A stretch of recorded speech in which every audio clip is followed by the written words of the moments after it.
cradle so far in the past years. You have been present several times, several of you, in these face-to-face meetings, but now they are online, therefore they can be global. So we are very excited about that. They were global only to the extent that we had visitors at that time in different phases.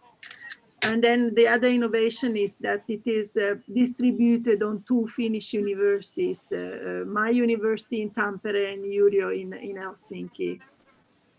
Sorry, can we start? Please, Eloisa. Okay. Please check your panel. If you can choose a key. No, there's no key. No translation So key. far, there's no translation key. I hear both languages. I was not translating your talks because everyone was speaking English, so I think it was not necessary. But there's that key please to choose English and Portuguese. We will start, and when they provide this key, you start translating. Okay. Okay. Sure. Okay. So I don't start now. Not I now. shouldn't start now. Only when your key is able. Okay. Okay. Open. Thank you. So we are live. We will start. Good morning and good afternoon for all. We would like to welcome all the participants that are joining us in this live. Wait a moment, please.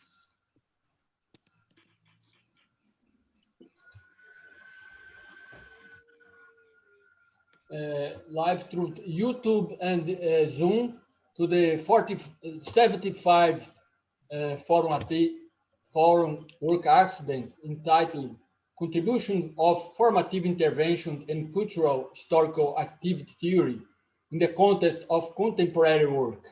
Today we will have 2 very important guests that have been contributed immensely to the development of cultural historical activity theory. The School of Public Health from São Paulo University welcome Emeritus Professor Yrjö Engeström from University of Helsinki and Professor Annalisa Sannino from Tampere University from Finland. We are very proud about your acceptance and highlight the meaning of this event, offering sophisticated and powerful tools and change lab methodology that help us to transform the complex, sometimes dangerous and challenging work process. After the first contact with Marco Querol in 2011, some of us stayed in Helsinki University in 2012, 2013, 2014 and after. In 2012 and 2015, we received in the School of Public Health the Change Lab course offered by Jaakko Virkkunen from Cradle Teams. Thanks, Jaakko. Nowadays, this course is a regular discipline in the School of Public Health here in São Paulo University. With this approach, we have approved the FAPESP, the research agency from São Paulo State, one thematic project during 2013 until 2019, using the Change Lab as a core tool associated with ergonomic of activity to prevent work-related accidents. At the end of 2019, we have approved in partnership with Quinan, France, thanks Adelaide Nascimento and colleagues, another important project to transform the prevention activity of professional risks. ITAPAR project will stay until 2024.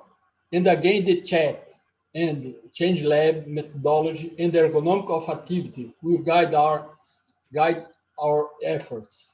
So we are sure that this meeting will create other channels of opportunities and collaboration to find a better world to work and live. So, in name of Gilberto Almeida from São Paulo State University, Unesp, Botucatu, my old and confident partner in coordinating the FórumAT, we desired an excellent meeting. This event only was possible with the contribution that we thanks School of Public Health, Dr. Monica Lemos, PhD from University of Helsinki, thanks to accept being one of the moderators and for help us in the field of chat and chain lab. Professor Marco Querol from Federal University of Sergipe.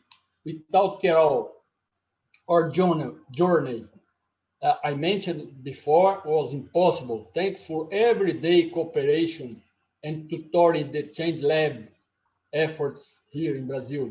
Simone Santos and Rosemary from the coordination of São Paulo Work Health Program.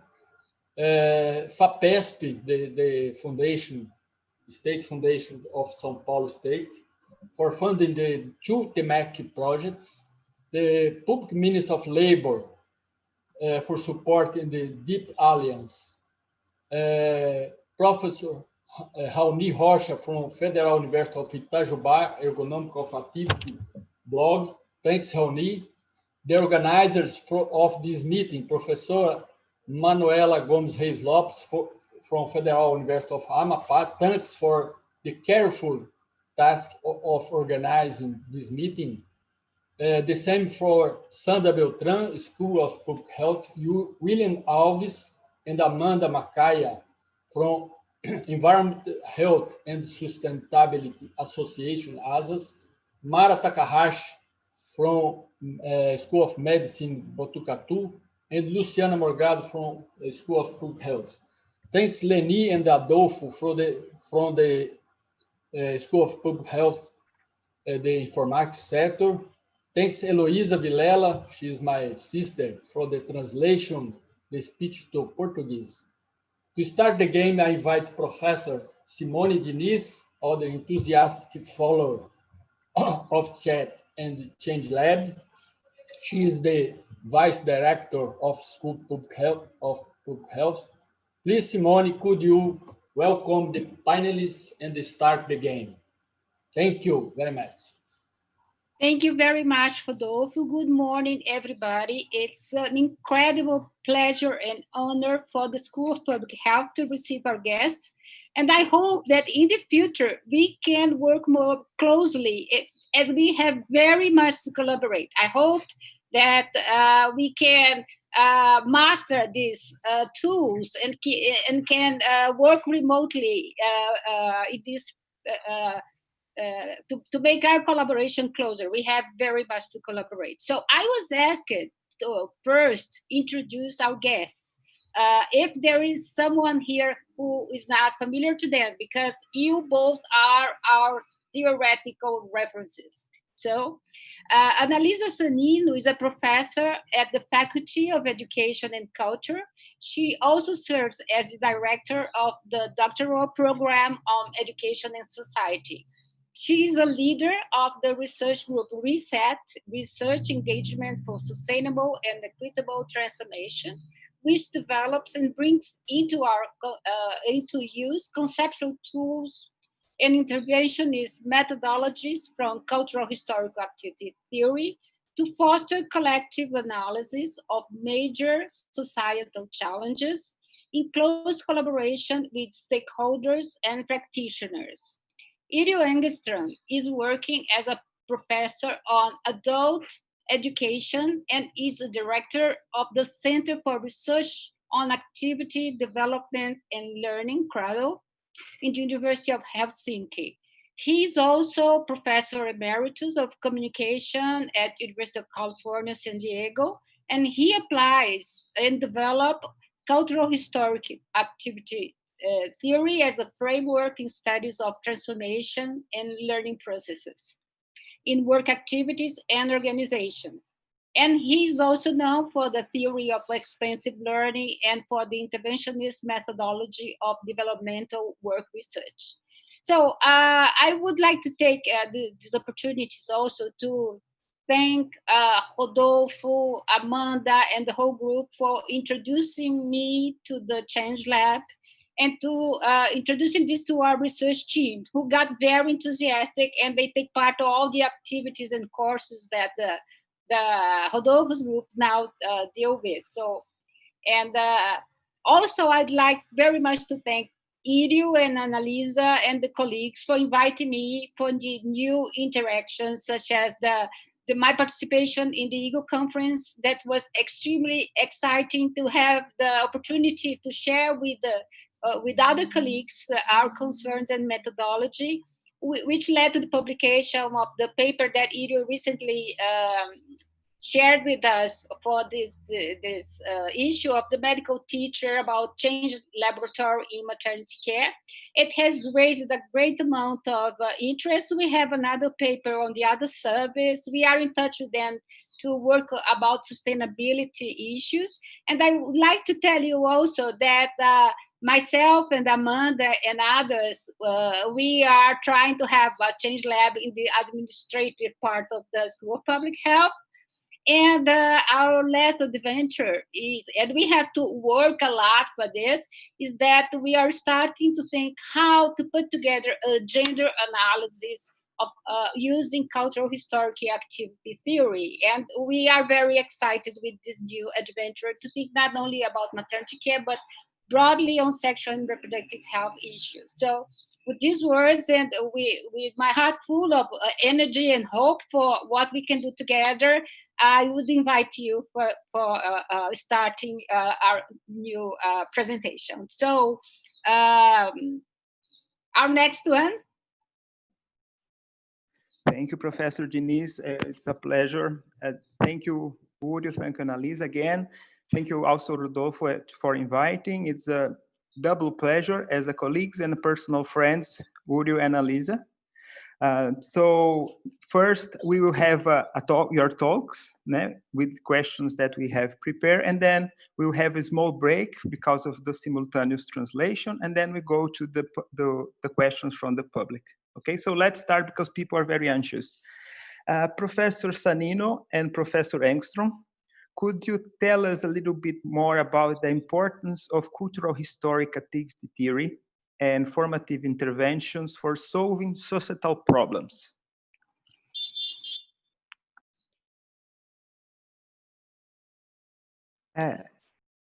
First of all, I want to thank the organizer of this important event, and also all of you, colleagues, friends, for making this event possible.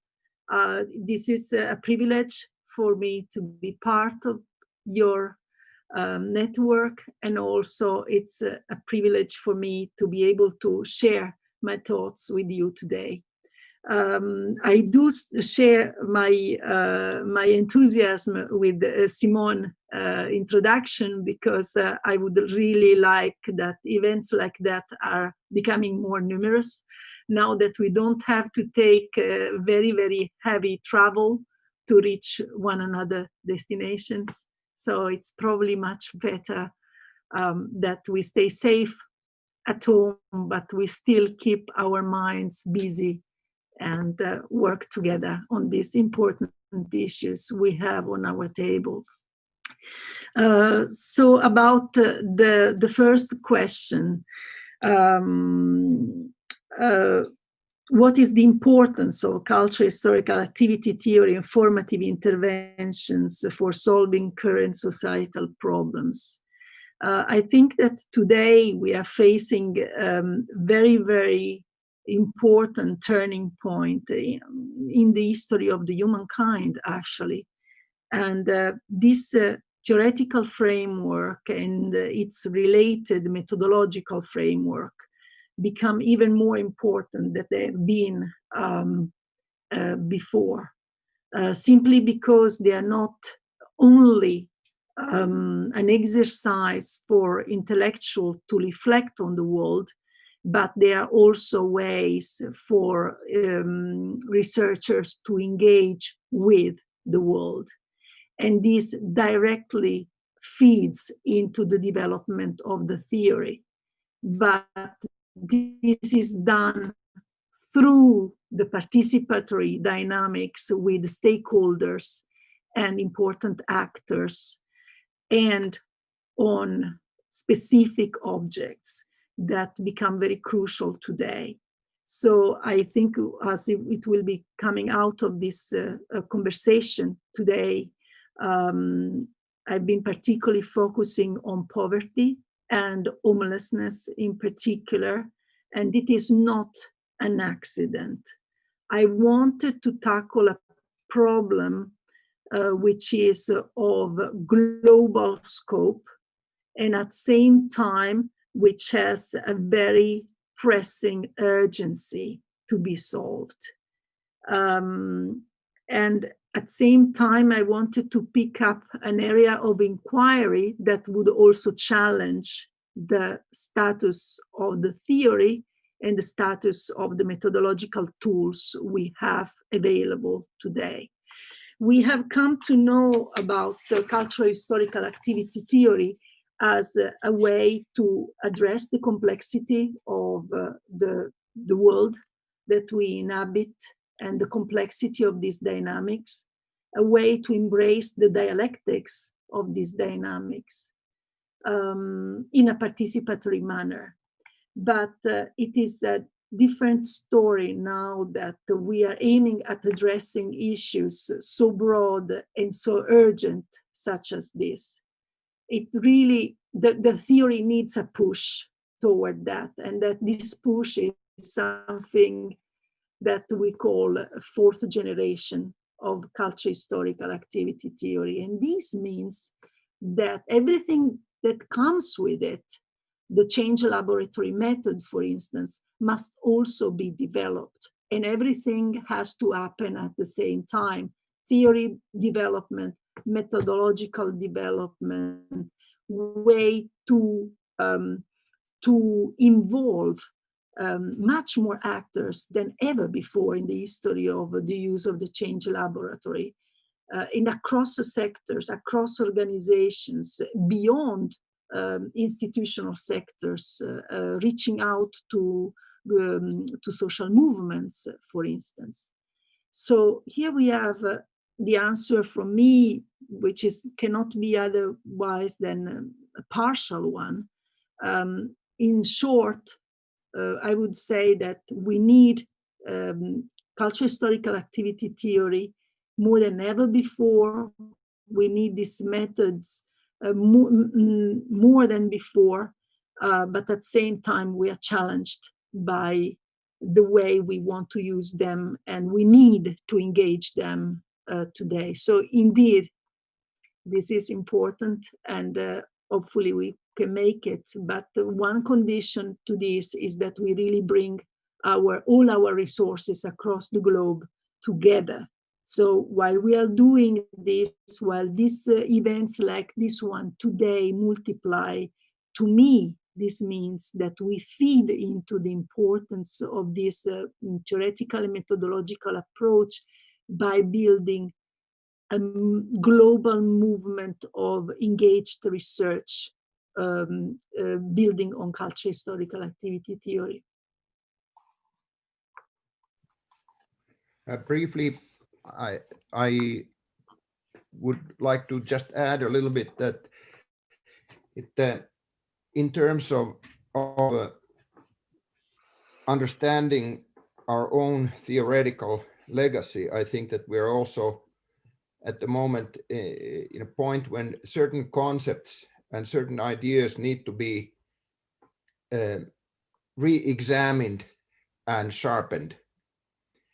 So activity theory has always started from the importance of the object.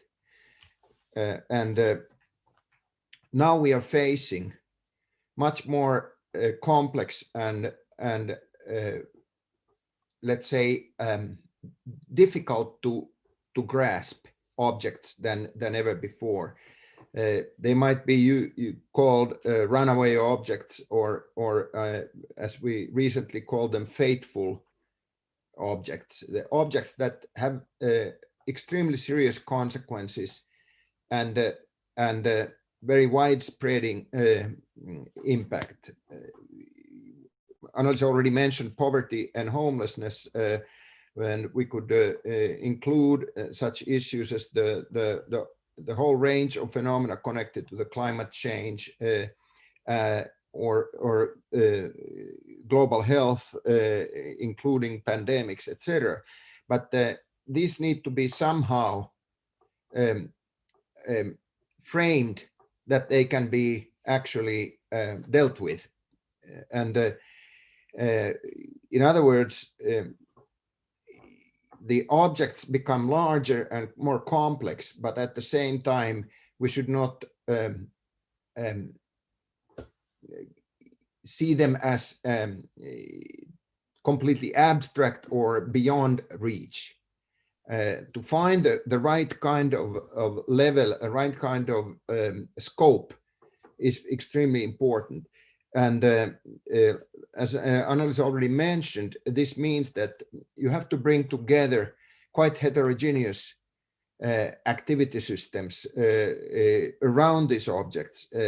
Traditionally, in social sciences, research and work on social movements has been very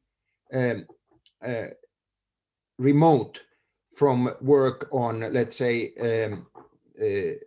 politics and governments. Yet today, these need to be brought together, and also third sector, NGOs, municipalities and local communities, even socially responsible enterprises. These heterogeneous coalitions become a vital challenge today. And in terms of the understanding of the dynamics of these objects, I think that we also need to understand that we are looking for both urgency, almost issues that have near crisis qualities, but at the same time, traction, some sort of energy which can be connected to. So it's not enough to talk about this crisis or collapse of various organizations and activity systems, but at the same time, we need to look for the potentials, in recent writing, Annalisa has called them enacted utopias. In other words, forces that are already building viable alternatives, sustainable and viable alternatives. And this becomes very critical, because when you build a coalition, the coalition has to have a shared object, but also a source of energy. And the energy comes from the fact that already something is moving. So these are just my thoughts at the moment, and I think we can concretize when we move forward. Thank you, Annalisa and Yrjö. So as I understood, it gives a framework for understanding these societal problems. And as the world is changing, you also have developed theory, and now we're moving to the fourth generation. So understand, in order to change, you also have to understand that it's connected. Now I'll give the floor to Monica, who will make a question. So we'll share the floor. Monica? Okay, before my question, I'd like to thank Rodolfo for this adventure. As most of you know, I am a researcher from language activity and educational contexts. So it's a totally different area. The group is led by Professor Fernanda Liberali, and we work mostly with education. So every time I come to the public health to talk to Rodolfo's group, I learn a lot, because it's a new adventure to me. And then I'd like to make a correction, an important correction. I'm not a PhD yet. I'm a PhD to be. And I am supervised by Professor Yrjö Engeström, Professor Hanna Toiviainen, and Professor Fernanda Liberali, who is somewhere watching us. And this moment is very meaningful to me because I'm a PhD supervised by these three very important people, and because Annalisa is also indirectly involved with the project, and she's helped me a lot, not only in the life in Helsinki, but in the project, and also in the opportunity we had to work together in the summer school for activity theory and formative interventions. So this is very meaningful to me to be here. Thank you, Rodolfo. Thank you all the team, everybody Rodolfo mentioned in the beginning. And another point, I think this is a very meaningful meeting, or a very meaningful encounter, as Yrjö Engeström would say. We are talking, there is this trend, not a trend, but this movement of talking about regenerating chat and rethinking chat, regenerating chat, and the importance of the fourth generation of activity theory to embrace this moment. And you have been talking about the complexity, or I would say the turmoil we've been going through, and the importance of Change Lab, of this kind of formative intervention, to not only to understand, but to change things, yes, to move forward and to try to live or to go through this turmoil. So Annalisa and Yrjö, could you please talk briefly about what a formative intervention is? What are the main differences between formative interventions to other kinds of intervention methodologies, such as research, participatory research, action research, ergonomics, clinics of activity? And when we talk about, I know you've started, but maybe we could move on and elaborate a little bit more. What's the importance of talking about Change Lab in this movement of both regenerating chat and this social or crisis or turmoil we've been through? Thank you. So we have had a little division of labor with Yrjö in preparation of this. I'm sorry, but there is some amazing, you bring the sun to Finland. So suddenly I have the sun coming through the window, and there is no way I can protect it further from entering. So I am a little bit probably not that visible, but for me it's a very special event for that too. Yes, so we have had a little division of labor with Yrjö. So there are some questions that I will take up, and then of course probably Yrjö will have to add something, I don't know, but in any case this question I will mostly take care of by myself. Well, it's a complicated question because you take up quite a number of intervention methods beside the Change Laboratory. What is a formative intervention? It is primarily a way of conducting and experiencing participatory analysis and participatory design for change. This means that it is at the same time research and participatory work with communities. It is also a way to engage university work in society in ways that can foster long-term partnership. That's also why they are formative, because the idea is that that you engage with work on a long haul with these participants. It's not the logic of individual projects, individual development projects. It's the logic of long-term partnership between university and society. It is also, I think, a privileged way to engage theories of learning and development in work with stakeholders. But then when it comes to the differences with these approaches, you name quite a number of them. You name action research, participatory research, ergonomic, and the clinic of activity. So my answer will become a little bit more more systematic on that, and I will show also some slides in connection to this response. So when we think about the approaches you list, my first reaction is that it's quite unclear to which extent they derive specifically from one single theory. And this is definitely the case of formative interventions such as the change laboratory. They can be these formative interventions, although now we have variations of them. We have the learning lab that Aidin Ball is developing in Wisconsin. We have the work of Simone,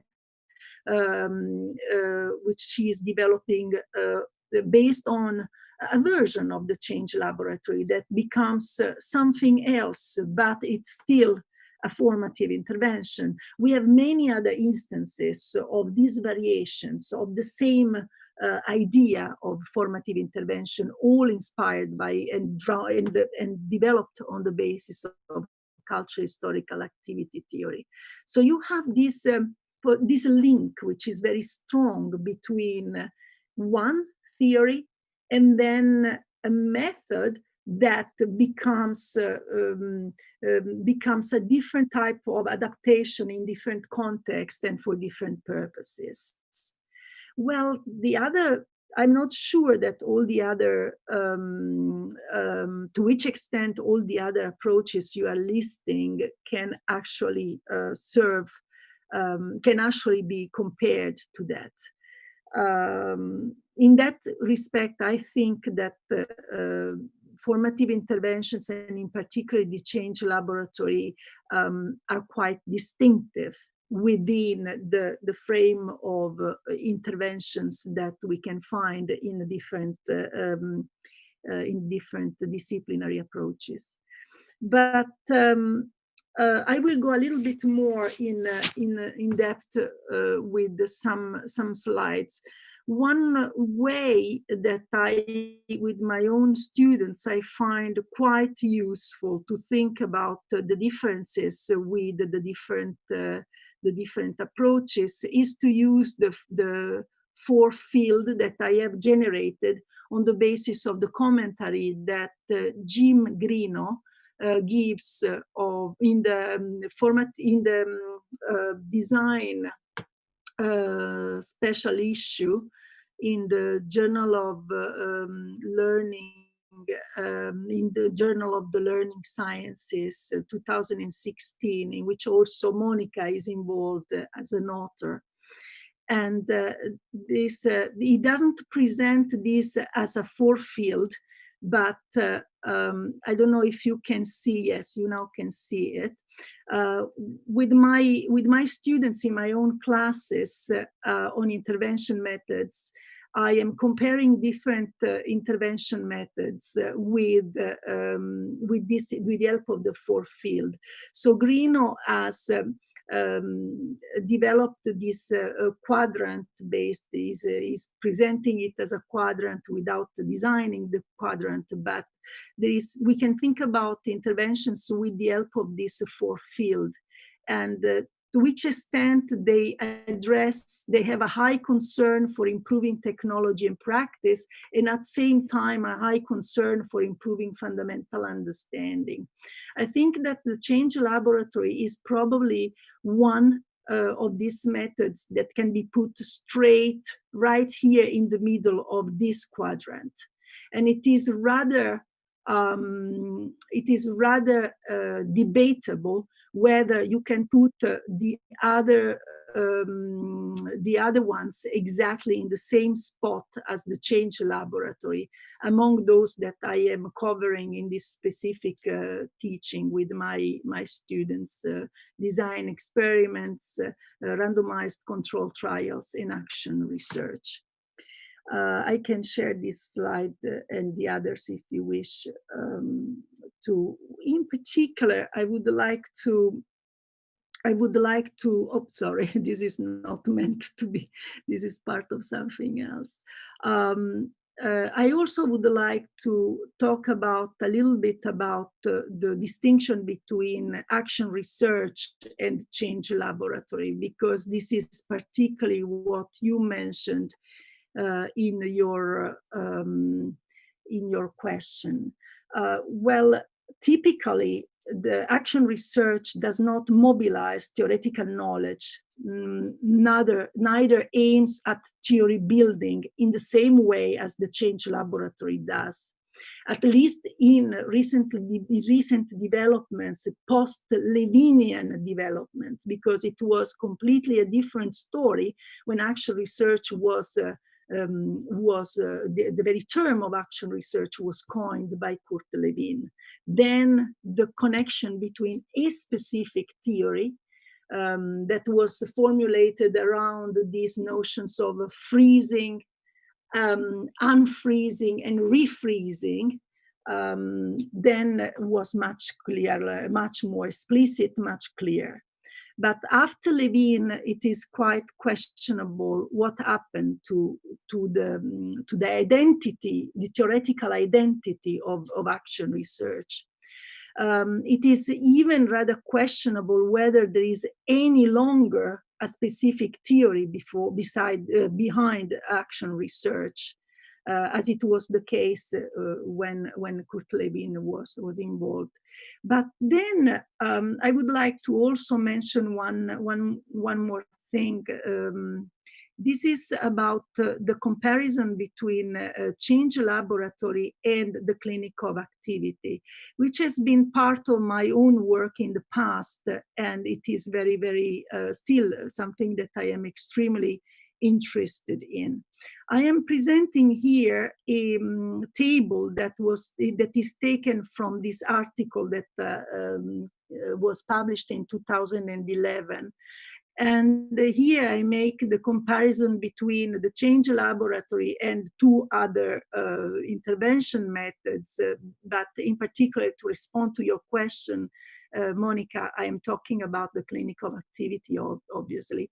And the change laboratory is based on two epistemological principles: the principle of double stimulation and the principle of ascending from the abstract to the concrete. And in this column here, I try to dissect what are the elements of these principles. And as you can see, both the change laboratory and the clinic of activity, with regard to the double stimulation, they are very much aligned, although in different ways. Because in the change laboratory, the activity, the focus on the activity, as we understand it, as a systemic collective formation is the must, is the focus, really the most explicit focus, while in the clinic of activity, you have much more emphasis on actions. And there is a similar alignment, although not as much as in the first principle, also with the principle of ascending from the abstract to the concrete. So I would say that among the methods, the approaches, intervention approaches that you listed in your own question, I would say that the clinic of activity is very much closer to the change laboratory in terms of scope, in terms of theoretical depth, than the other approaches.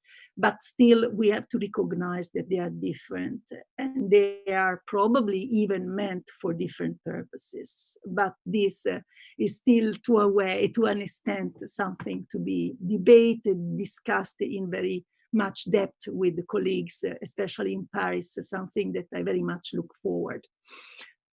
So then finally, I would like to make a note on something I know the least, but I have just I would like to just say a few thoughts about this, and it is the connection between ergonomic interventions and the change laboratory. it seems to me that from the assessment phase, as it is understood in ergonomic interventions, all the way to the implementation and the intervention phase of ergonomic approach, the participants are recipient of adjustable equipment and tailored educational packages for them to orient and modify their behavior in the workplace, so that, for instance, they can have important developments for their health. But in a way, this is not expansive learning, and the change laboratory method is very much about expansive learning. So in a way, I would say that the scope of a change laboratory intervention is broader in terms of expansion of the learning than classic ergonomic interventions are. I really apologize for this long answer, but your question was tough and needed some elaboration. Yeah, and it's very important, first of all, to clarify for some people, the differences are subtle, but they are not subtle. And when you bring up the clinics of activity, I think it's very important for this research group, who is in partnership with people from Paris. And there is just a small comment from Professor Sandra Gema. She says that she's very happy to see live authors of the Change Lab scene, which she only knew through the text, and she's thanking us for the talk. Thank you, Annalisa, for your thorough answer. And Marco, I think you can move on to the next question. Thank you for the clarifying the different methods. Thank you, Annalisa. Now the next question is about the primary contradiction and the fourth generation. So how can the fourth generation tackle the primary contradiction in capitalist society, and how to face the primary contradiction in our actual global societal political context? And this sub-question, how does the articulation of the change laboratory at different levels address the primary contradiction? So it's basically about how the primary contradiction in the fourth generation and change laboratory. Yeah, this one was assigned to me in our division of labor, so I start on that, and if needed, Annalisa can then continue. The fourth generation emerges in a global situation when the contradictions of global capitalism are becoming much more vivid and also much more, let's say, difficult to contain. In a way, this means that the primary contradictions, which usually are relatively difficult to disclose and detect, basically stemming from the foundational duality of commodities, being use values and exchange values at the same time. These primary contradictions are becoming more visible. In a way, you can't avoid them anymore. So we take the example of the recent work of Annalisa's research group on homelessness. The homeless people largely, because the homelessness is a typically what we might call a runaway object. It's in practically all over the world, it's out of control. Governments and cities and organizations cannot handle it. It's growing out of control. In many of the more richest cities of the world, there are thousands of people living in the streets. For example, if you go to San Francisco, people have large villages or tents in the wealthiest parts of San Francisco, thousands of people living on the street in tents.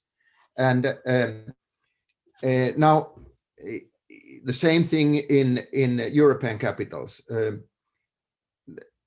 The fact that it has become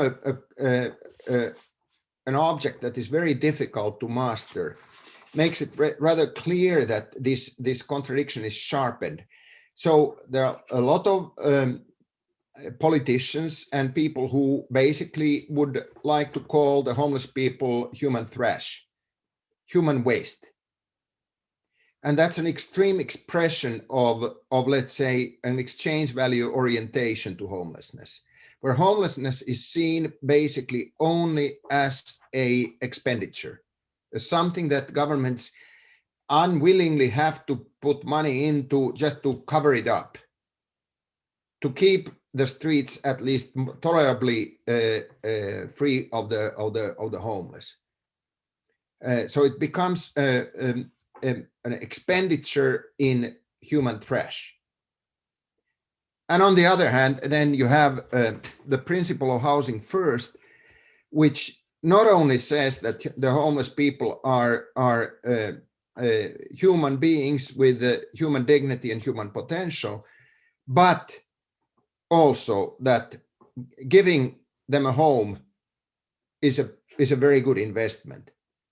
In other words, it also means that it transcends our exchange value thinking.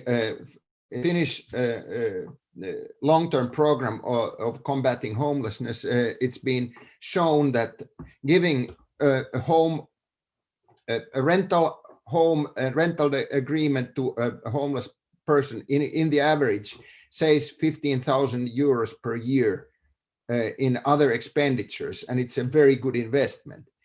But this is in order to see this side, you have to face this contradiction. You have to face this duality of the issue at the very foundational level. In other words, the core contradiction of capitalism is becoming much more visible and unavoidable. The environmental issues are similar case. Nowadays, the most reactionary companies suddenly are desperately trying to look green, desperately trying to say that we are here to stop the climate change or to do our part, in becoming carbon neutral, simply because they are at the risk of losing markets if they don't do this. And this is a primary contradiction hitting them on their face, because investing in the environment means at least potentially reducing their immediate profits, and in a way lifting up the use value aspect of that. We should produce things which are sustainable and do not destroy our planet. At the same time, they don't want to do that, but they have to do that. So this primary contradiction of use value, exchange value duality is hitting people in the face much more clearly and vividly than before.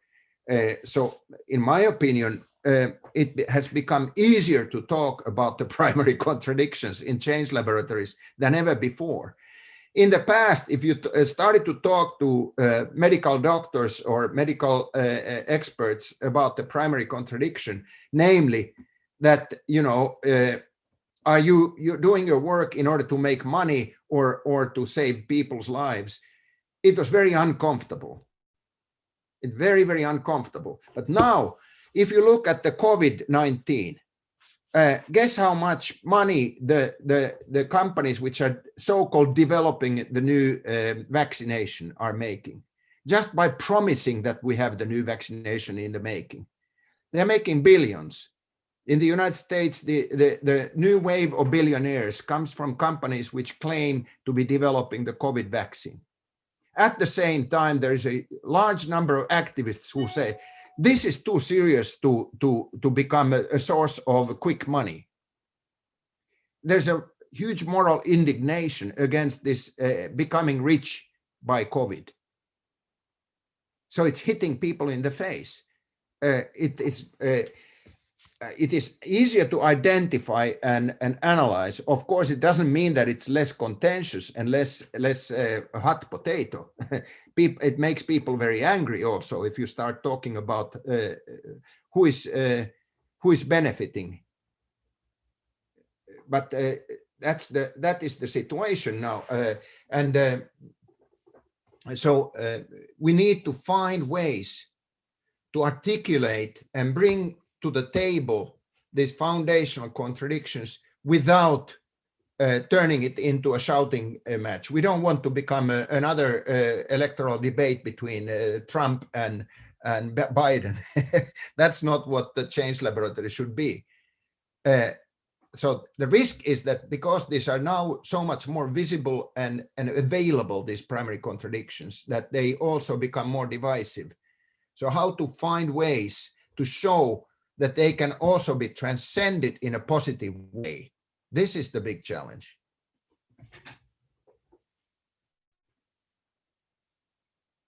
Thank you, Yrjö. So as understood, it changes in our society, makes this contradiction even more visible. And so the challenge now, the big challenge is help people to find ways that overcomes this contradiction. Yeah. This primary contradiction. Great, thank you. Or to transcend it to a new level where it can be better dealt with. Yeah, it doesn't go away very easily. but to build positive utopias in a sense that are here and now on the ground, that can show that something can be done to transform the contradiction to a more manageable shape. Great. So to transcend. Yeah. Thank you. Now, Monica, can you put the next question? Yes. Just to catch up on one of the points Yrjö raised about the medical doctors who are asked if they want to make money or save people's lives. I think it's really much related to the work of Professor Simone, especially here in Brazil. Do they want to make money out of C-sections, or is it better to wait and save women's or preserve women's and kids' lives through natural labor? I think this is also another thought. I'm going to jump in also in another contradiction. And every time I talk to Rodolfo, especially the last times we discussed this, which is this the contradiction, a bigger contradiction, but it's more specific, related to working accidents. And then we are talking another binary situation, which is life and death. So I'm going to make a small preamble for this question, which is related to data from the United Nations Developed Program. And then I'll jump in two questions, which are very specific to accident and risk prevention at work. So according to the United Nations Development Program, a report published in 2015, Brazil is the third country in the world in death records by accident at work. In absolute terms, this is 3,000 deaths per year registered by the Brazilian state agency. Usually, accident analysis does not consider organizational aspects of work, which leads to human errors or unsafe act or fault of the victim. It's not a systematic view of accidents. So how to conceptualize the object of accident risk prevention at work? And this is a discussion we had in one of our seminars. Can it be considered a runaway object? Can accident risk prevention at work be considered a runaway object? And finally, how to understand the object of the prevention activity according to the fourth generation of activity theory? Yeah, Annalisa wisely asked me to take this, which means that it's a question which we really cannot answer very well. Yeah. It is a challenge that I think that part of the answer is already in the question, because what you say is that accidents must be looked at from in a systemic way. I think, you know, it's a very simple shift that you accept the idea that Charles Perrow used to call normal accidents, that these accidents are not exceptions, they are normal because they're built into the way work organizations are constructed. In other words, the first step is to accept that accidents are not just exceptions that can be eliminated. They are a necessary outcome of a certain way of organizing work. And so the systemic or normal view of accidents, I think, is the first step of wisdom. But then that's where Perrow ended, because, you know, he did not have the concept of in his book, Normal Accidents, he didn't have the concept of contradiction. In other words, to trace the source of this normality of accidents, you have to go to the source of these contradictions. How these contradictions pervade the way work is organized. And I think that means that you, in a way,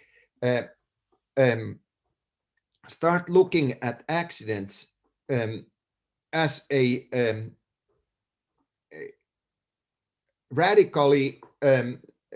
radical symptom of the way the foundational contradictions operate in a given system. This means that, you know, accidents indeed cannot be just looked at as human errors, but they must be looked at as manifestations of contradictions. This type of analysis that your group, Rodolfo's group in Sao Paulo, has been pioneering, I think, has a very important challenge to be received and taken seriously by people who study accidents, because the accident research in the world is so much still driven by the idea of technical optimization, that you can optimize a system and then minimize accidents. No matter how much you minimize, it doesn't eliminate, it doesn't create, it doesn't transcend it doesn't eliminate the source of accidents typically. So going to the source of accidents, foundationally, we know that many accidents can be, an in-depth study of a complex accident typically leads to the source of greed, or you could say basically the primary contradiction. And but to point that out is a very unpleasant finding from the point of accident researchers, because they typically do not have the language for talking about the contradictions of capitalism and how they are built into concrete work activities and work organizations. But we need to extend the language of accident research to that direction. That means that I think that the challenge for activity theory is to bring into these studies also much stronger component of political economy, and how to find political economists who can actually get involved in this is of great importance.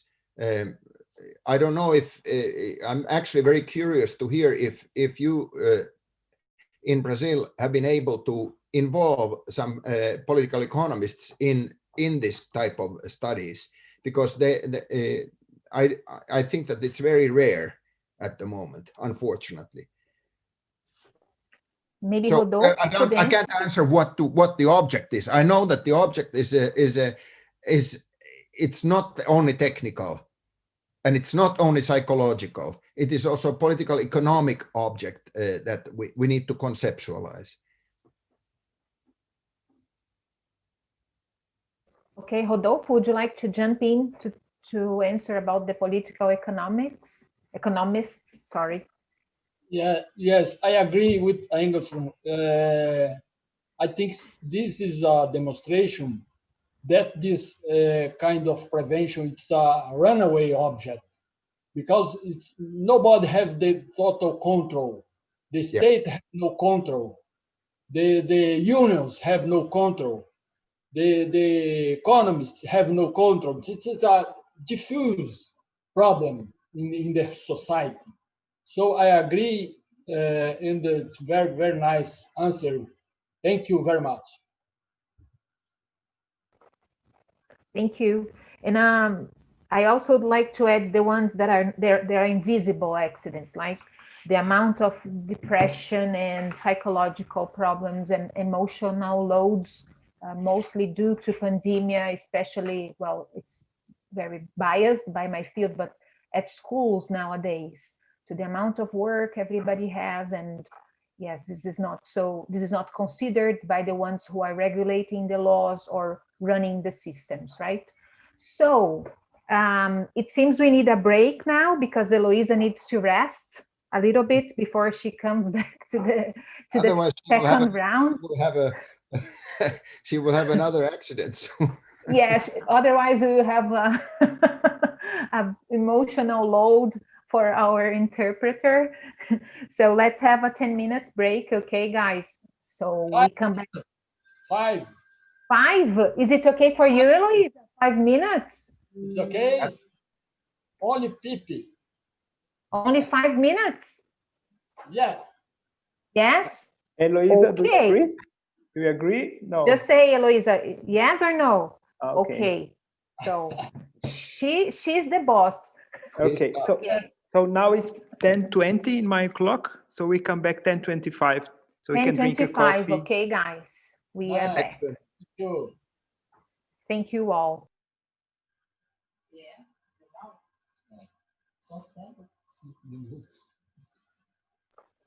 Yes. So Marco, we need to decide about the ending, right? Let's wait for them to come back. And then we decide, are we going to finish at 11 or at 11:20?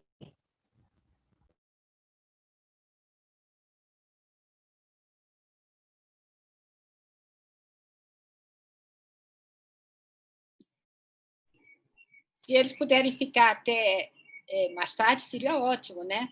Se eles toparem, porque aí a gente ia aproveitar todo o tempo previsto, né? É.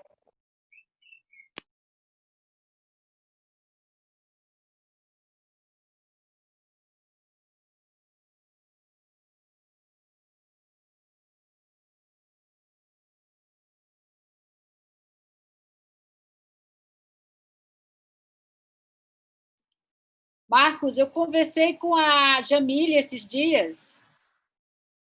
Não sei se ele está ouvindo.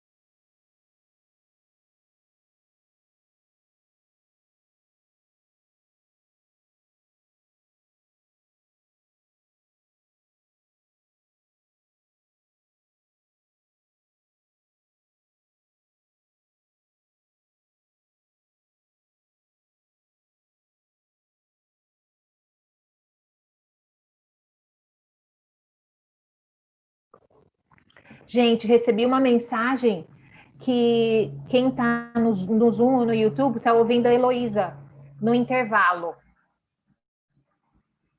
Tá me ouvindo, Marco? Rodolfo? Se eu parar? Yes. Hello. Yes, então, Monica. Eu estou recebendo uma mensagem que o microfone da Heloísa ficou ligado e as pessoas estão ouvindo ela durante o intervalo. Ah, ok. Será que esqueci o nome. Leni consegue mutar?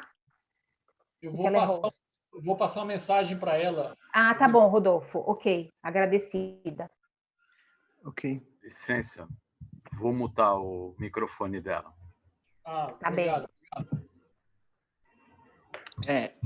And I would like to ask the participants to send questions. So even if we cannot answer all of them, maybe then we can send later to Yrjö and Annalisa, and or maybe another opportunity also. So. And just to inform, we have people from France, Finland, Brazil, and Canada, at least in the watching. South Africa. South Africa also, sorry, South Africa. Very nice.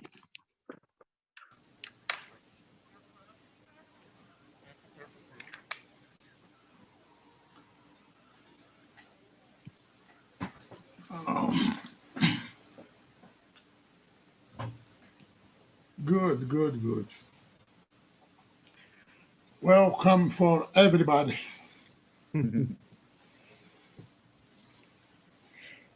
Yrjö, do you think we can stay up to 11:20? How is it your time?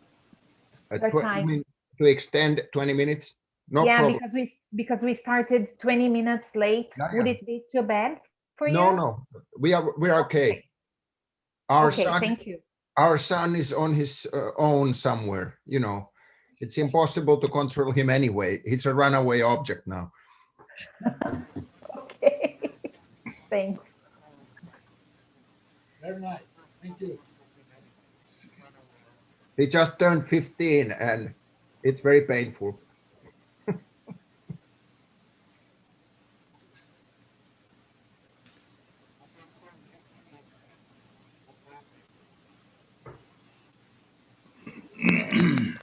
Maybe we have a dilemma. I think we have so many questions. The group to prepare these questions, Rodolfo group had meetings, and also in France, because we have a project, joint project with Brazil, France, and then they meet, and then there are so many questions, and now the public, the participants are sending questions. I don't know how Monica and me, we are going to handle. We have to select some of them. Yeah, and we have important questions from the audience. So I think it would be lovely to see the questions. I suppose maybe you could, because many of them cannot be answered during this period. yes, Maybe you could send us the questions and we could see if we can at least try to answer some of them after the fact by writing. okay. So that's a deal we can make.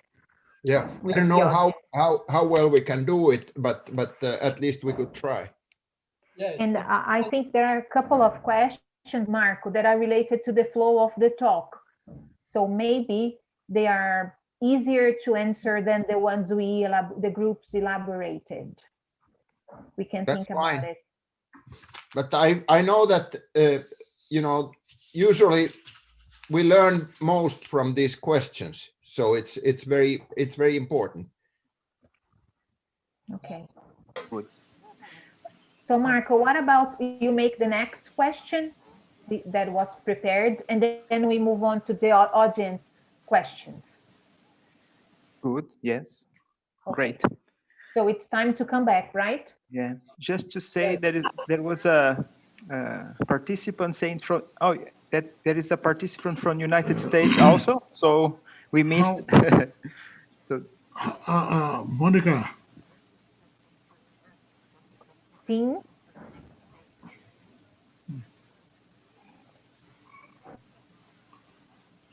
Monica, our colleagues from France, have they sent any question? Because maybe it should be interesting to. yeah, they are sending questions. We have many here receiving. So and a short time. Okay, should we continue? Yannick Lemoni, huh? Yannick, yes, Yannick from France. Great. Okay, so go on, Marco. Let's continue then. Okay.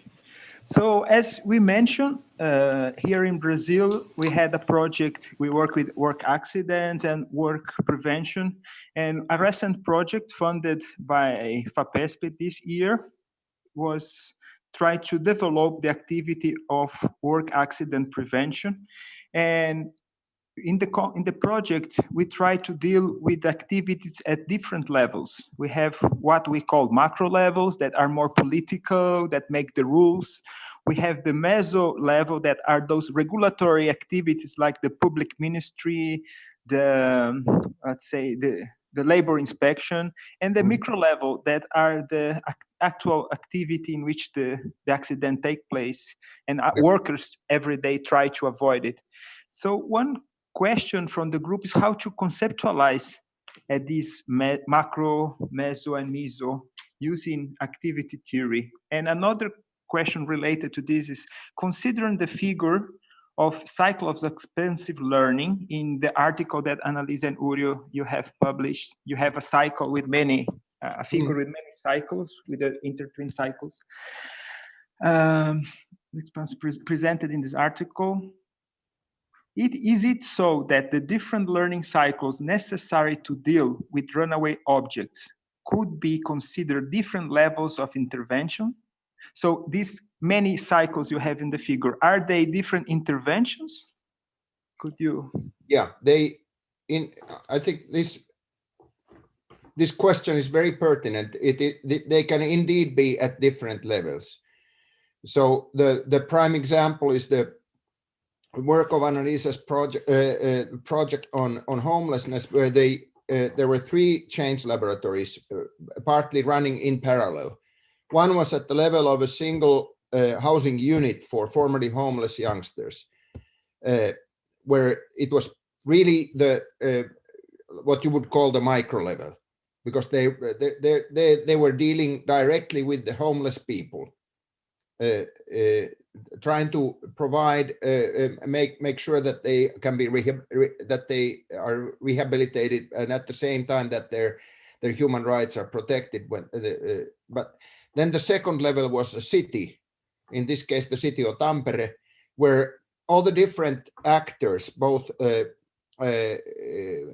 city offices, but also NGOs and other actors came together to try to redesign the action program for the whole city to cope with homelessness. And then there was the third, which was the nationwide level, a change laboratory in which about 20 different national actors, ministries, key cities, large nationwide NGOs, etc., came together to create an action program for the whole country. And so in this case, these different cycles were at different levels. You could call them levels, but at the same time, there's a risk when you think about levels, if you think about them too rigidly, because of course, if you think about these different activity systems involved, they can also cut across the levels. They are not necessarily only at one level. So this means that I think that in an activity theory perspective, it is important to cross these levels and bring them together and interconnect the cycles. At the same time, realizing that the levels are very problematic constructs. Because easily if you think about the levels in a rigid way, we easily start to think that, okay, we can never reach the top level. And at the end, it's also human beings who make decisions in the parliament and in the government, or the CEOs in corporations. So it should not be mystified as some sort of untouchable top level, for instance. They are also very concrete activities. When a parliament debates a law, it's very concrete activity. In a way, it's also micro activity. They sit together and try to debate some details of a law. There's nothing mystical about that. It can be shown where their arguments are faulty, etc. So in other words, while we want to cross the levels and bridge between the different levels, we also want to keep it clear that the activities are also touchable and real, that they don't become abstractions. Great. So as I understood, you can understand them as different levels, but you have also to keep flexible and allow you to cross the levels, because reality is not fixed. And try not to even facilitate the crossing. So in this project of Annalisa, what we deliberately were trying to do, and Annalisa is writing about that now, a careful analysis, is to see what kind of movement happened between these different cycles. When let's say when a coordinator of the nationwide national program to prevent homelessness went down to participate in a change laboratory session in a single housing unit, that was a boundary crossing action in itself. And there were many of these. They can be traced and they can be facilitated, so that there becomes a real living texture of expansive cycles, rather than sort of artificially separated or so if you put them on the level too much, on each different levels too much, you run the risk of reifying them. Annalisa, If I may add to this, just a note that we mention in our talks, and I mentioned in this paper you referred to the level, but only as a side mentioning.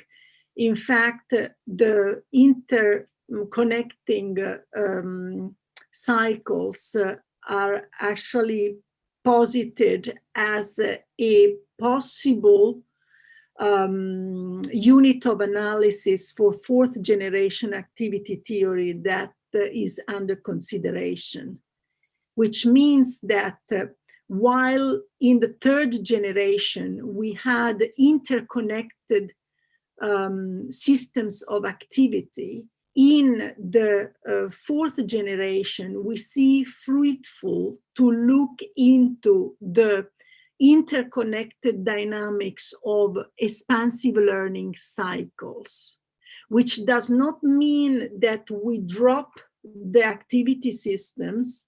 It means that we look at the other side of the same coin.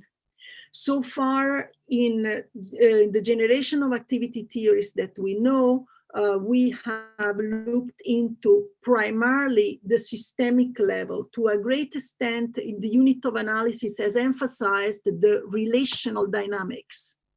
Now it is also important to go a bit more in depth into the processual dynamics of learning. But these two things go side by side.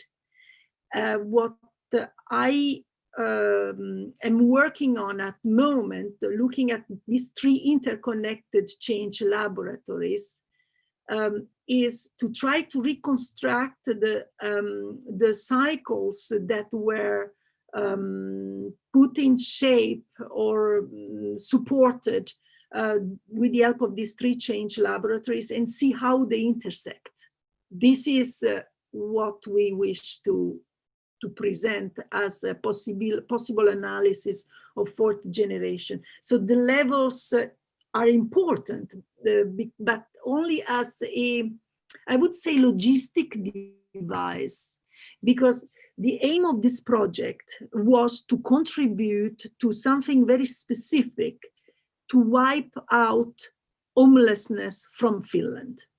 This is not something that we have invented. It's something that the people, the actors engaged in this process were already speaking about.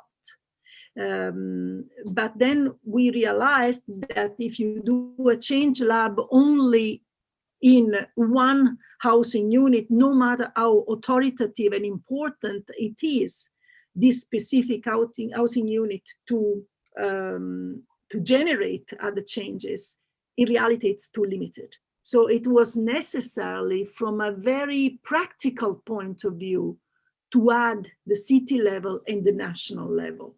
But from the practical point of view, from the point of view of theory and method, we wanted to look into the dynamics of learning. Now, Yrjö, please. Just an addition that to complement this point, that it would have been insufficient to look at only the one unit, but it was foundationally important that it all started at the very ground level, at the level where the people deal with actual homeless people every day, because then the core of the object of homelessness, namely a homeless person, is present. When you move to a change laboratory where the national actors come together, they easily forget what the homeless person looks like, you know. So you have to build the foundation at very close to where the true recipient or the true object of the actions and activities is. That's the foundation. So in other words, we do not promote the idea that you should just move up. You should go and always keep the different, if you want, the levels somehow interconnected. Mm. Great. Yeah, So in fact, the lesson we have learned from, sorry, may I? No, please, Annalisa, please, sorry.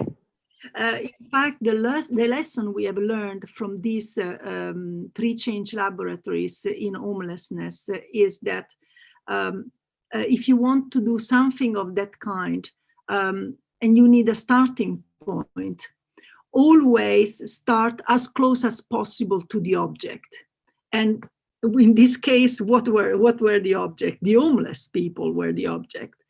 And more importantly, we picked the unit in the entire country which had the worst reputation. So if you could name a unit which was the most problematic housing unit in the country, it was this one. That was regularly in the newspapers as a disaster. And it was a bit of serendipity that we got in touch with them and noticed that at the beginning, when we started with this change laboratory in the unit, we had no guarantees about the other levels. And the other levels were possible because of this. In other words, this change laboratory almost served as a second stimulus that led to the possibility of engaging with the city and the nation, because they thought about, wow, if you could really do something with that unit, then you can probably do something with us at the city level and at the national level.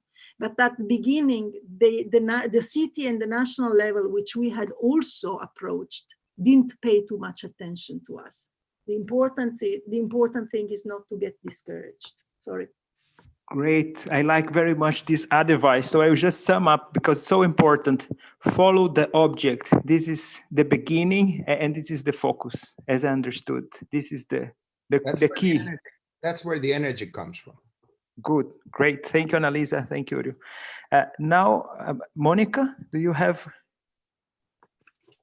Yeah, I have actually a question from the French group.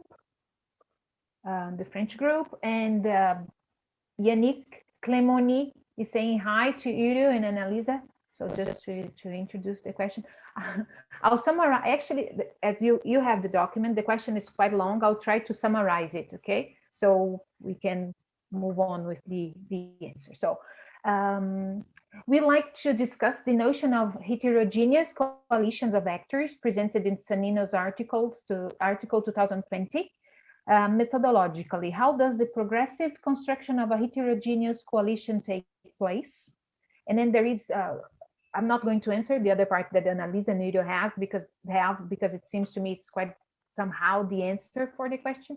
And then, but then if you could add to, so I'll repeat the question, if you could add the role of negotiation in Change Lab, I think it would help, because our audience is a little, some of our audience are eager to know more about negotiation in Change Lab. So again, how does the progressive construction of a heterogeneous coalition take place? And if you could add to that the role of negotiation and how to go on with the issue of negotiation in Change Lab. Okay. Thank you, Monica. There was in the original version of this question, there was also an important aspect about the private and public companies. So if you want, I will also say something about that. But let's see how we are going with the time. First of all, I would like to saying that we are fine to stay also a bit longer because this is exciting and interesting. So there is no problem for us with time, of course. Yes, about the first aspect of this question, I would say that it is important to clarify what we mean by the link. At the beginning, when you mentioned this, when you formulated this question originally, you wrote that the particularity of the fourth generation of activity theory is to act with the systems of activities whose link initially is weak or even non-existent. So we need to elaborate a little bit more about this notion of link, because at the same time it might appear as very weak, but it's in fact very strong. And if we want to really contribute to a fourth generation, we better pick the cases in which the link is actually also very strong, even if it appears to be weak. In other words, when we had these people involved in these three change laboratories, in fact, we were sometimes facing groups, especially at the city level, which had never sat around the same table. These were people who had never really met because they represented different sectors that intersected with homelessness and were crucial to work with homelessness, but they were doing that as silos and very much separated from one another. It was very different from at the bottom level with the unit, and even at the national level, there was much more cohesion in their cases.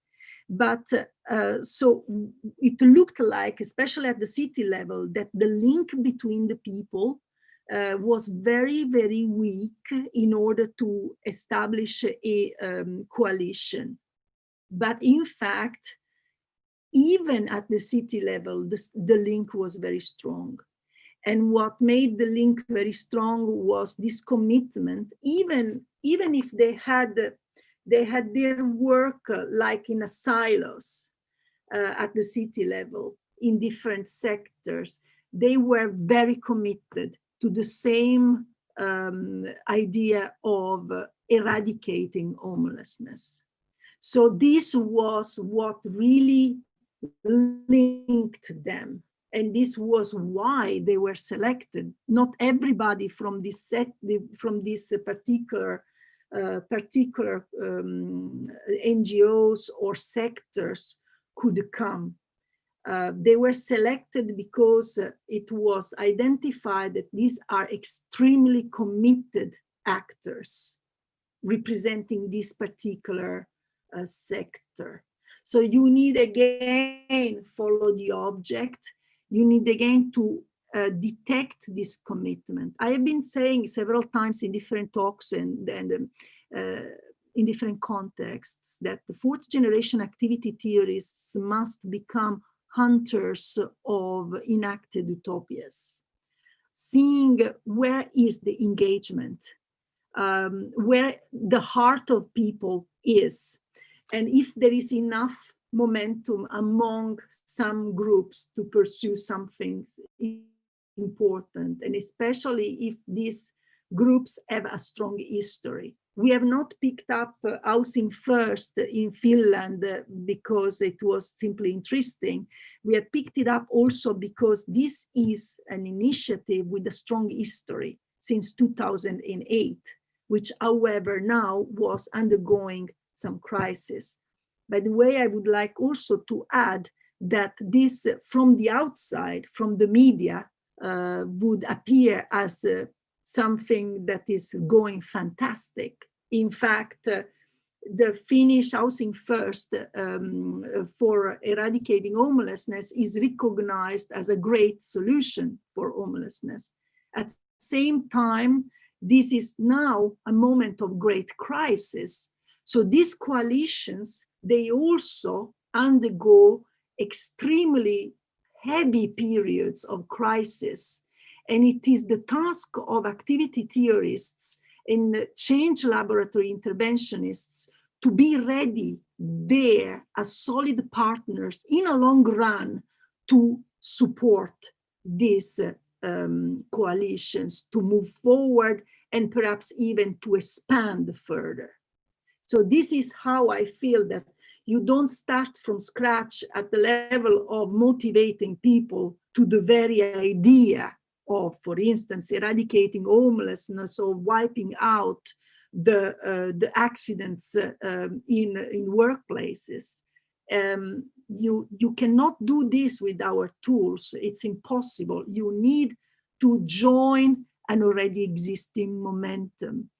And how is the construction of the different change labs negotiated? We have already addressed partly this question in the previous phase, just a few minutes ago, when we were saying start from the small, if necessary, start from the really very ground level, the closest to the object, and let this work speak to the other levels.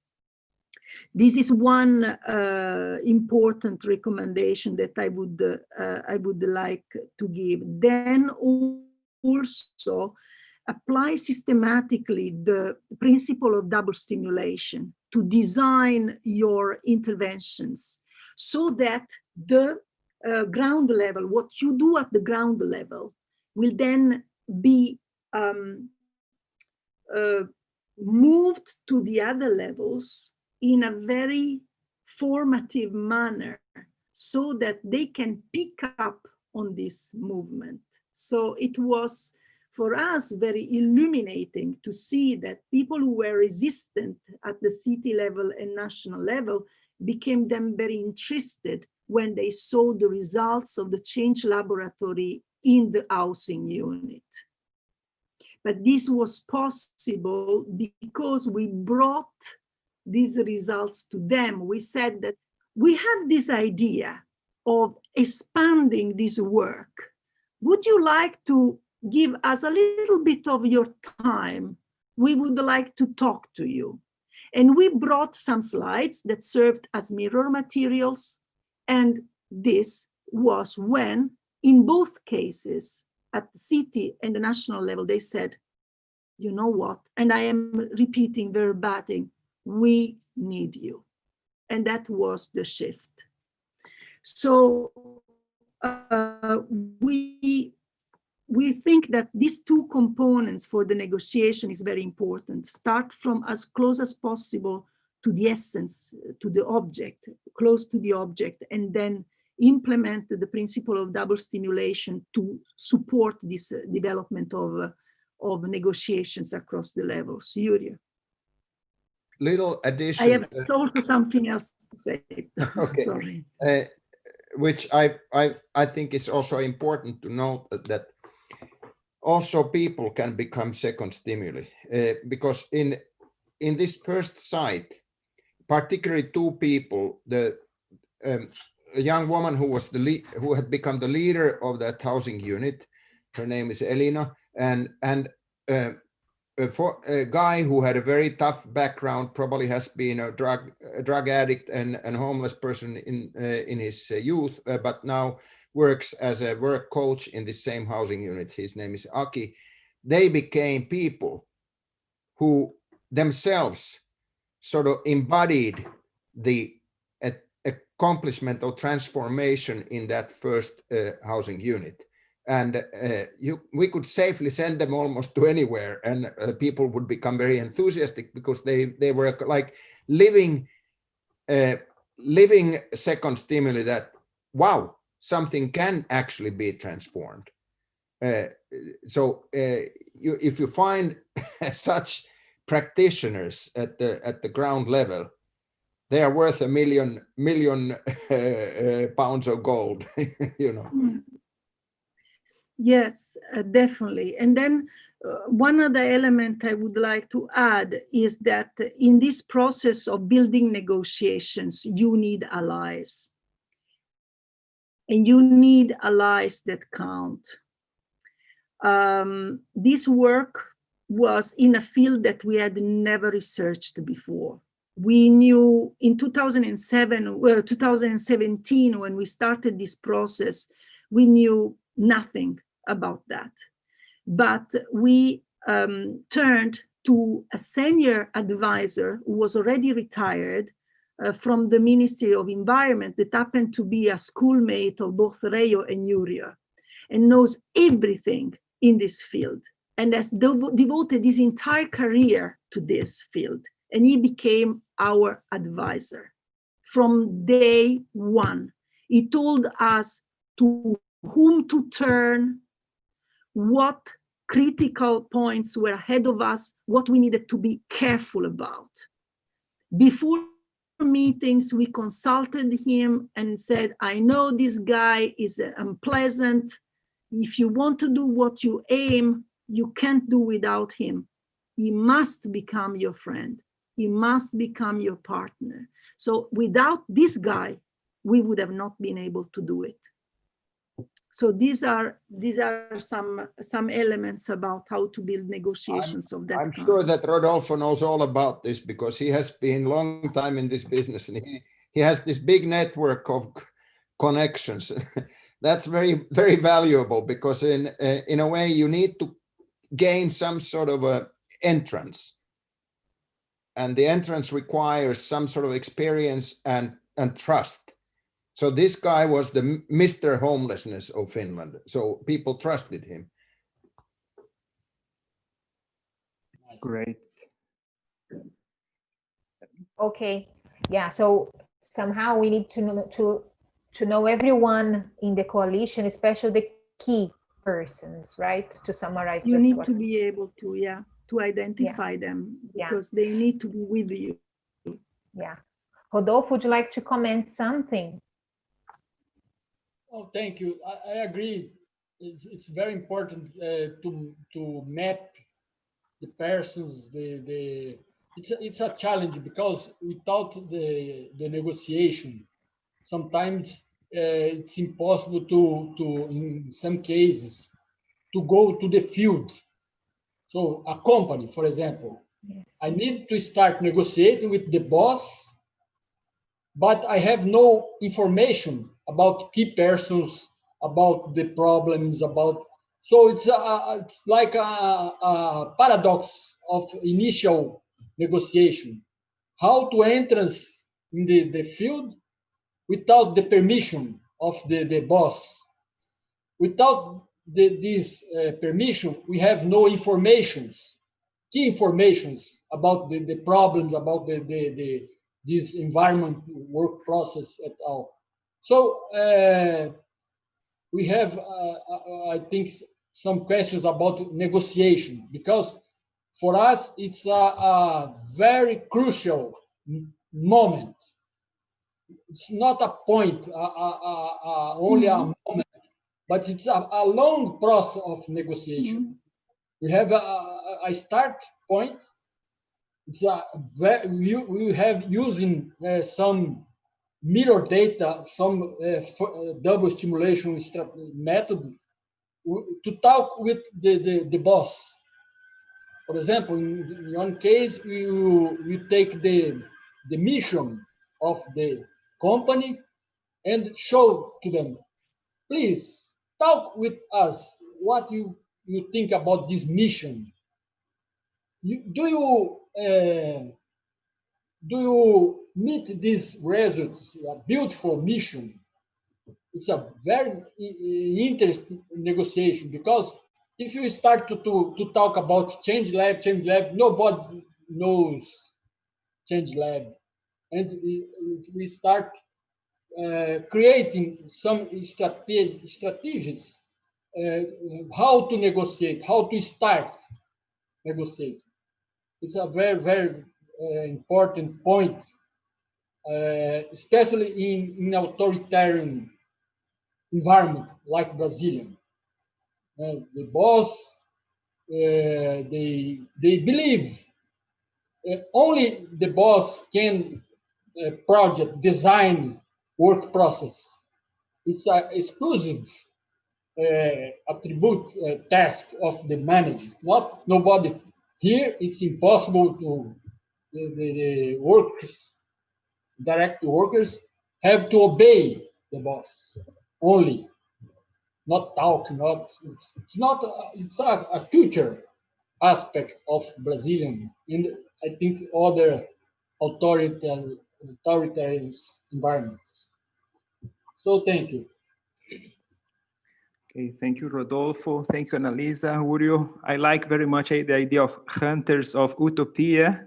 So I learned also that you have to focus in second stimulus, start from the ground, from the object, and then you move the levels and get construct allies, so you can start moving through the transcending. Good.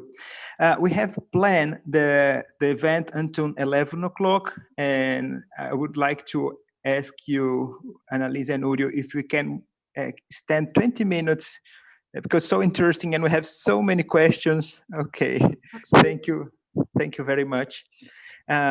We have a question from, well, we have many questions actually, and I'm asking here Monica and others, how can we select, because they're so good. Yeah. We have questions for 5 events at least. So we agree that we are going to collect all these questions and send to Yrjö and Annalisa. And then, as Yrjö mentioned, it's motivating that you can think about the challenges and develop theory. So we will do it. We commit to take all the questions and send to you. Yeah, and we are also trying to group the questions according to the topics, so that we can at least start them right now, and then we can later on we can go deeper into the individual question. Wonderful. There are also some comments that are coming in the chat. It would be nice to have them copied along with the questions later. If you can, thank you for that. Yes. I would like to just to pinpoint, Marco, if you allow me, two comments about the homeless. One was by Professor Simone. Actually, she said that it would be very interesting if you got to know about the Brazilian roofless movement, or as we call sem teto. And also Fernanda Liberali sent me a reference of Professor Bader Savaya. She has been working with homeless since the 80s here in São Paulo. And she uses the notion of ethical political suffering, mixing the political situation with Spinoza concepts. So it's, maybe later on we can move on. It would be very useful for me to dig into this. Thank you so much, colleagues, for this input. Marco, would you like to go on with the next question then? Yes, I can. Or the last grouping of questions. Yeah. Okay, I select here one question. It's from Professor Fernanda Liberale from Brazil. She says, we are living moments of great, perhaps huge oppression in some Latin America countries and in other parts of the world. We have discussed a decolonizing perspective of epistemology and of living. I see that a rereading of Vygotsky and Vygotskian research may have a great potential to empower this movement towards the liberation of oppressed. So it's about rereading Vygotsky for empowering the movement toward liberation of the oppressed. Here comes the question. How can the development of your projects and theoretical ideas support this process of decoloniality and overcoming of oppression? How can the development of your projects and the theoretical ideas support the process of decolonizing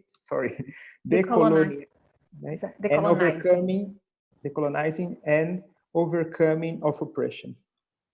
Can I complement with two others, Marco?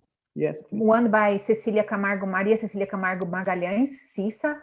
She's asking about how to relate Vygotskian discussions and Freudian focus on oppression to nowadays, it's similar, nowadays discussion on decolonizing in education. So actually it's how your theoretical discussions help us to relate Vygotskian discussions and Freudian discussions to on oppression to nowadays discussion on decolonizing in a decolonization in education. And I think we could also amplify it to research. And there is a comment by Denise Yoshi that would be rather easier in Brazil if we didn't have a right-wing, really, she emphasizes, the emphasis is hers, really conservative government. Yeah. Some reflections on that.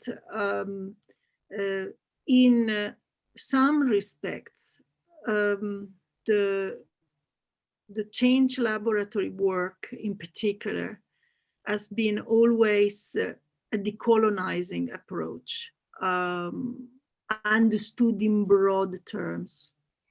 But now in recent years, this is becoming more importantly so. If we see the work you guys are doing in Brazil, the work that colleagues in São Paulo, in South Africa are doing, the work that our Chilean colleagues are doing. And it has always, even in Finland, always been an approach aiming at overcoming oppression of workers, for instance, in companies and in workplaces at large.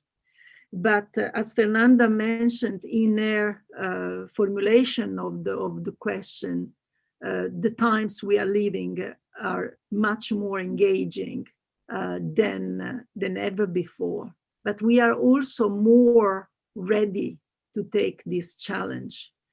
In my opinion, even the most reluctant and the most conservative powers are not invincible. We have seen with the work that we have been doing that the particular crisis with homelessness, even in Finland, came about during the phase of a very conservative government in this country. And the future of the homelessness work that had been painstakingly built since 2007 was really at risk at that point. That's why these are the moments when I think the university as a public service has to chip in even more strongly than when we have easier political times. But then I would also add that the power is also at loss with the problems we are living. Think about how governments around the world are having huge headaches facing the coronavirus today. So in a way, this means that they need all the support they can get and all valuable information that they can get from the ground up. In the case of the homelessness work, we knew that the future was very uncertain. We have been lucky, and now we have a very good government in Finland, which is supportive and even put in its own program homelessness as one top priority, of course, before the burst of the corona. So now we don't know what will happen. But at that point, when we started in 2017, we had no certainty about the future. So we said, let's work together and get to the point that these dark years that we are certainly going to live now, because this conservative government is still there, we put together a collective effort with a draft of proposal of new actions that are needed to maintain the momentum that has been constructed so far, to keep up the expansive learning that was spontaneously developed throughout this year from 2007. And let's make sure that whatever will be the next government will have this package ready on their table. And this is what happened. But what I'm saying, this is one way we can contribute to overcoming oppression in a meaningful way, and in a way also give a signal to the power, the politicians, that we are here not to disrupt, but to contribute to a better society for all. And some of these might even listen. In every case, we do our part. Very quick addition to, and particularly addressing in the question, Fernanda was talking about sort of rediscovering Vygotsky and Freire, and I think this is very important. But at least with in terms of Vygotsky, we also need to realize that there are many readings of Vygotsky. There are different ways to read the Vygotskyan legacy, and many people in the West, and particularly perhaps in the United States, have read Vygotsky as a strictly, let's say, a semiotic thinker, a person who is only interested in science and language, very much detached from material practices. And this kind of reading, I think, must be also challenged. So when you say reading or rediscovering, for instance, Vygotsky, it also requires challenging some ways, some quite dominant readings. So, for instance, when Annalisa started to get into this Vygotsky's text on double stimulation, which it had the prevalent way to interpret that had been through the Vygotsky-Sakharov experiments on concept formation, which were strictly divorced from, let's say, agentive action. It was all about how to facilitate concept formation among children. And most researchers in the West ignored completely the texts where Vygotsky talks about self-control in very material terms. And suddenly the volition, will, and agency are the critical, crucial issues of double stimulation. That text has been ignored. So there are different ways of reading these classics, and often they tend to become kind of, let's say, filtered through the dominant ways of thinking in a given culture. So we need to be able to, I think, at least to keep in mind that at least activity theory, broadly speaking, is about transformations in the material lives of people. It is not only about thinking and speech, for instance. It is also about making and doing,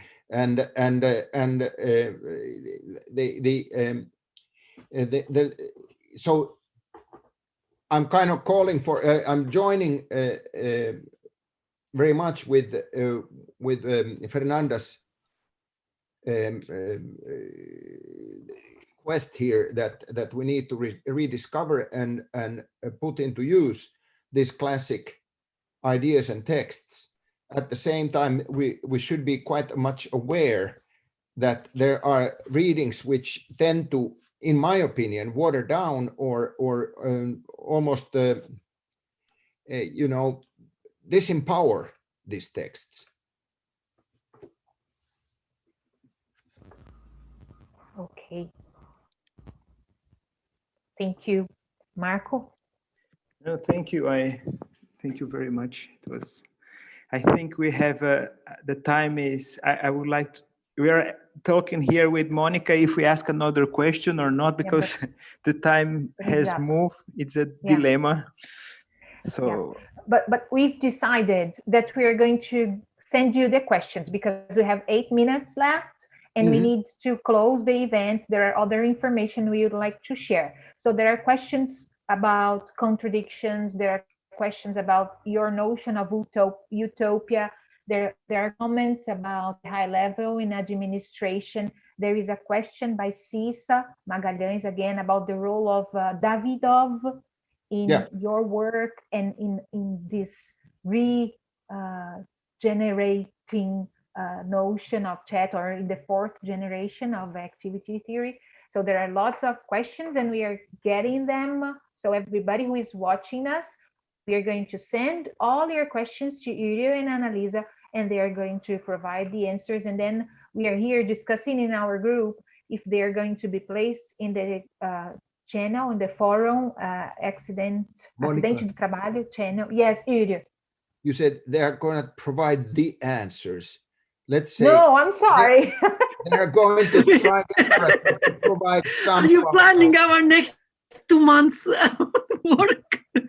So sorry. Yes. So no, but we will try. We will try, depending the number of questions. I don't want to have my liver eaten. Okay. Sorry. I'm sorry. But anyways, yes. And I think I'll already go through the other forums we have for discussions. So can I jump in with the other information, Marco and Rodolfo, about the other forums, and then you close? Is it okay? Yeah. So as some of you may have been following cultural praxis, every Monday we upload a video, a short video. So there are comments there. There is a space where you can comment. Last Monday, there was Fernanda Liberali talking about decolonizing education, necropolitics, necroeducation, Freire, Spinoza, Bakhtin, and Vygotsky. So if you are interested to continue other types of discussions, go there and make your comments. I've talked to Yrjö. I'm going to talk to Annalisa soon. I've already talked to Rodolfo about selecting pieces of this talk so we can place in cultural praxis and people can watch it there and go on with the discussion over there as well. There is a reading group, chat reading group happening. You can look for it on Facebook, Moscow chat reading group. So the Faculty of Psychology in Moscow, they're organizing monthly meetings to discuss texts from chat scholars. So it's another forum for discussion, which is very important.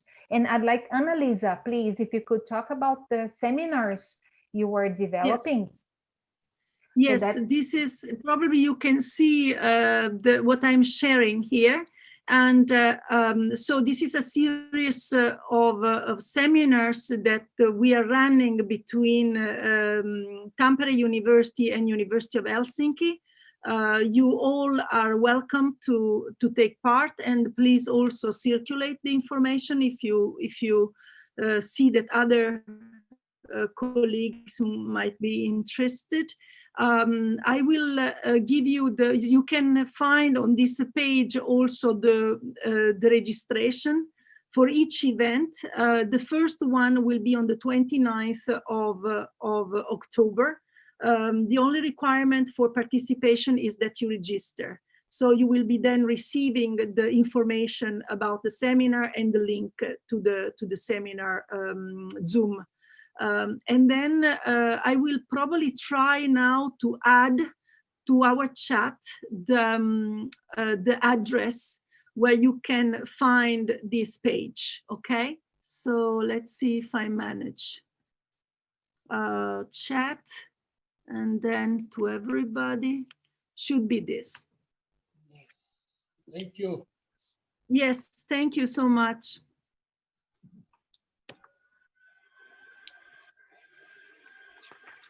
So we had also prepared answers for the other questions that you had listed in writing. So since the answers are already available, we will move them from handwritten responses and to the computer and send them to you along with at least some of the questions that will come. But we hope to be able to respond to all of them, but perhaps not in one day or two. I guess that Monica and Marco have scared us that there is really a lot to process. So we don't want to commit before seeing the amount of questions.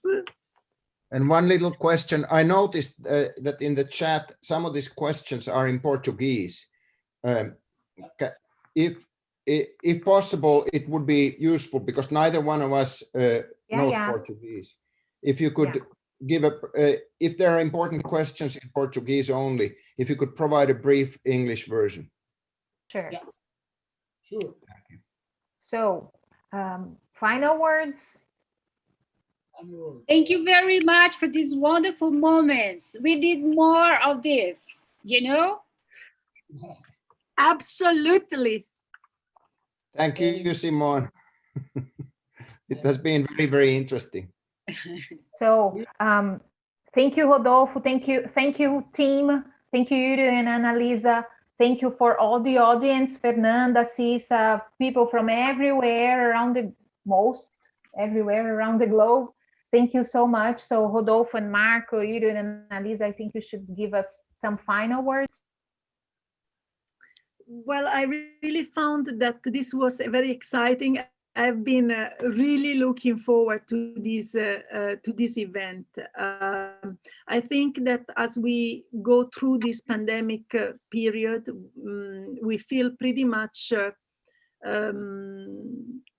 sometimes missing the essence of our work. And in events like that, we find that the connection can also be even not only rediscovered, but even enhanced by the fact that we can meet colleagues that are not available in our same city. So I think that indeed we should make more use of this and take the opportunity of these events to support the building of a global movement for change based on cultural historical activity theory. Yep, that's what we need to do. The work continues. Yes, let's continue. Thank you. Thank you so very much. Thank you. Rodolfo. Thank you, Ildelberto. Thank you, Simone. Bye-bye. Marco, Manuela, Eloisa, everybody, we love you. Bye. Bye. Bye. Have a Thank nice you. weekend. Hyvää Take care. viikonloppua. Hyvää viikonloppua and stay safe. Yes, Stay you safe. too. Yeah. Bye-bye. Bye-bye. Without photos, Yeah. without a final photo. Tentei fazer uma aqui, vamos ver. You have a photo, okay. A minha câmera, por algum motivo, ela caiu e eu não consegui ligar de novo. Que eles saíram já. Já saiu. Legal. Ainda está transmitindo, gente? Será? Ainda está Porque senão gravando. Sim, estamos transmitindo. Terminamos a transmissão?